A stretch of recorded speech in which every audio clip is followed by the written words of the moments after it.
నమస్తే, welcome to Benji news. Palnadu జిల్లా అమరావతి మండలం లేమల్లెలోని రియల్ ఎస్టేట్ స్థలాల్లో అక్రమంగా ఇసుక డంపింగ్ చేసిన నందిగాం సురేష్ అనుచరులు వాటిని రాత్రికి రాత్రే ఎత్తడానికి ప్రయత్నించడంతో అడ్డుకున్న గ్రామస్తులు, లారీలో వదిలిపెట్టి వెళ్లిపోయిన సిబ్బంది, లారీలో కదలియ తెలియకుండా ఉంచిన గ్రామస్తులు, వారిపై వీరంగం సృష్టిస్తున్న పిఏ లక్ష్మణ్. స్థానికుల సమాచారంతో లారీని అదుపులోకి తీసుకుని పోలీస్ స్టేషన్కు తరలించిన అమరావతి పోలీసులు.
బండి పోవాలి కదా.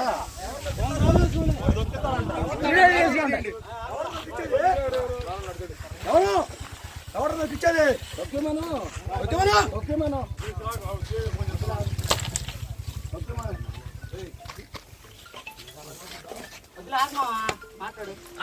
తొక్కిండి బండి కింద పడుకుంటా తొక్కిస్తారు. తొక్కించుకున్నాం కానీ ఇప్పుడు దాకా తొక్కారు, అంతే తొక్కించుకున్నాం. అది